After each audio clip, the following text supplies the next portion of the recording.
Hello again, and welcome to our video solution to problem 5 from Superquiz 1. We're moving on to equivalence relations, or maybe not. This question is asking us if a given relation is an equivalence relation. So, hey, maybe it's not an equivalence relation. Let's see. So we have a relation on the integers. And what is it going to be defined by, right? So remember, by the way, if we say a relation on and we just say one set, we really mean it to relation from Z to Z, right? So R should be a subset. Whoops, we'll make a curly R.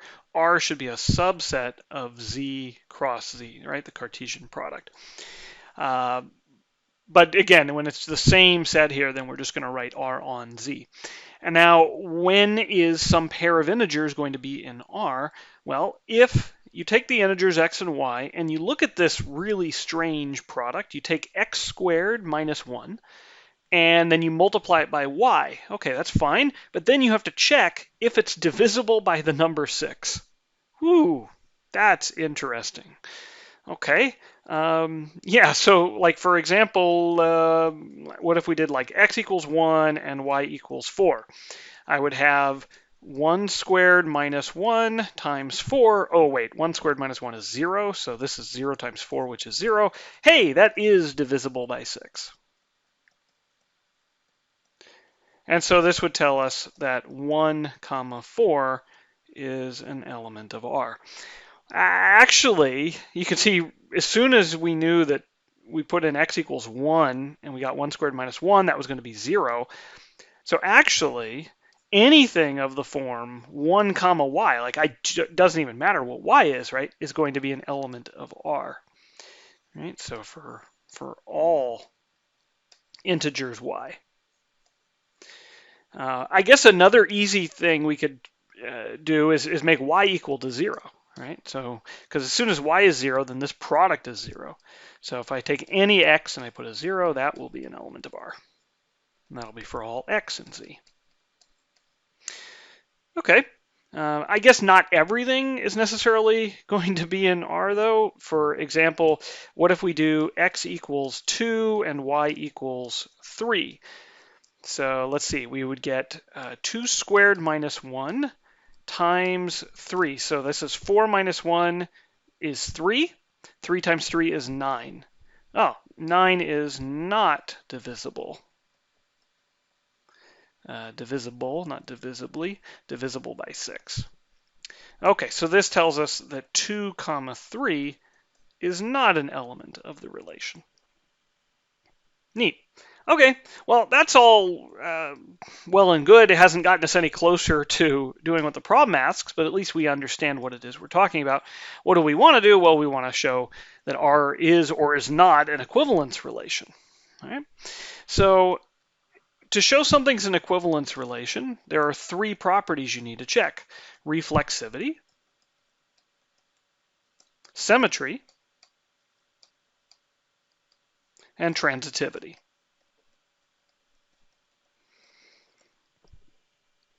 Reflexivity is saying for all elements in the integers, we know that x comma x is an element of the relation. Right? So every integer should be equivalent to itself, right, or related to itself. Okay. For symmetry, okay, I'll abuse notation a little bit and say for all x and y in Z, right? If you know that x, y is in R, then that's going to imply that y comma x is in R. Right? So if x is related to y, y needs to be related to x. And finally, for transitivity, for any 3 elements, x, y, and z, if you know that x comma y and y comma z are in the relation, then x comma z has to be in the relation. So these are the 3 conditions that we need to check. All right, typically we'll start with reflexivity. All right, so let's try that. I need to show that every element is equivalent to itself, right, or is related to itself. So that means I need to show, if I take any integer, so let's see, reflexivity, let's let x be some integer. Right? What do we need to show? Well, we want that x comma x is in R.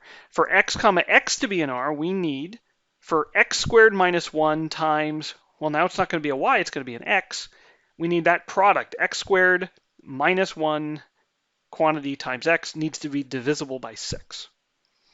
Okay, so we're going to look at this x squared minus 1 times x. All right, is this divisible by 6? Well, geez, I don't know. That's tough.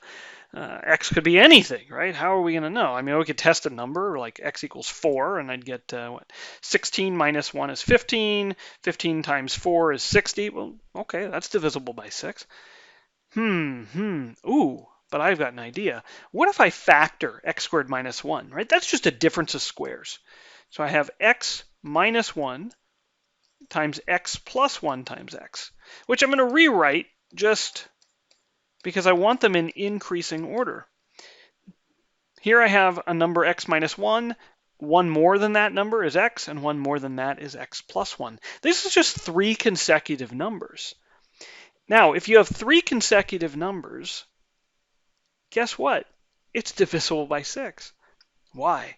Well, if I take any 2 consecutive numbers, I know that one of them has to be even, right? So if x minus 1 is odd, then x is even. If x minus 1 is even, well, hey, I just found an even number. All right. So any 2 consecutive numbers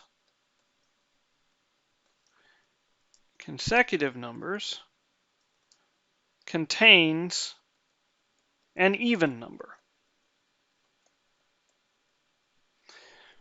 Okay, but we can generalize that to 3 numbers, saying if I have any 3 consecutive numbers, it will contain a 3-ven number. Okay, what did 3-ven mean, right? It means divisible by 3. Right? So either if x minus 1 is divisible by 3, we're done. Okay, what if when I divide it by 3, it's not a remainder 0? It's like a remainder 1. Well, then one more than it will have remainder 2, and one more than that will have remainder 3? No, it'll have remainder 0. All right, 3 is going to go into that one. Okay, if I take any 3 numbers in a row, one of them has to be divisible by 3 because, well, that's the way 3's work. Every third number is divisible by 3. So I can write down the same thing. So any 3 consecutive numbers, whoop, we forgot a U, consecutive numbers contains a 3-ven number. I always thought that was a funny thing, right? A 3-ven number, right? Divisible by 3. Okay, but if you have one of these numbers divisible by 2, and one of these numbers is divisible by 3, then the product is divisible by both 2 and 3, or by 6, right? It's divisible by the product, 2 times 3. So this implies x squared minus 1 times x is divisible by 6. Okay, so if it's divisible by 6, then that implies that x comma x is in the relation. So reflexivity holds. Huzzah. Okay, let's try symmetry. Well, something should be a little bit worrisome when we try to do symmetry. This is definitely not symmetric in x and y, right? Very, very not symmetric, in fact. So much, in fact, that I go, I'd like to try some examples, right? Just see if this actually works out. So let's say I try, well, I already know if I make x equal to 1, then automatically it's going to be in the relation, right? So what if I do that? Let's make x equal to 1. And I'm not sure what I want to make y equal to, except maybe I don't want it to be equal to 0, because I know if I make it 0, then I'll have something in the relation going the other way. Maybe, let's see. Well, I mean, what could hurt? We try it, right? So we already know if x is 1 and y is 0, for sure, right? 1 comma 0 is in the relation. Okay, it's not even an implication, right? We just know that because we proved it up here, right? So we know that. Well, what if I switch the order? What if I make x equal to 0 and y equal to 1? Well, in that case, I'd be looking at 0 squared minus 1 times 1. Okay, 0 squared minus 1, that's negative 1, times 1 is negative 1, which is not divisible by 6.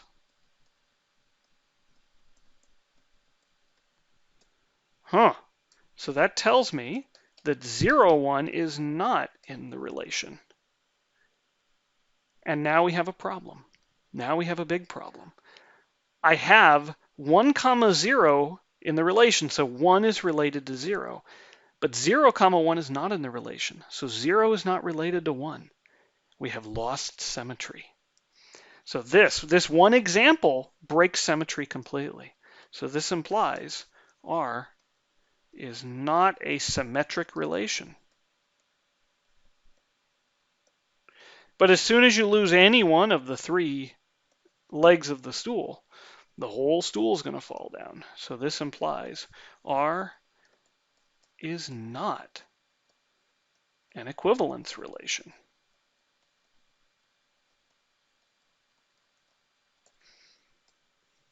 Okay, a little follow-up exercise.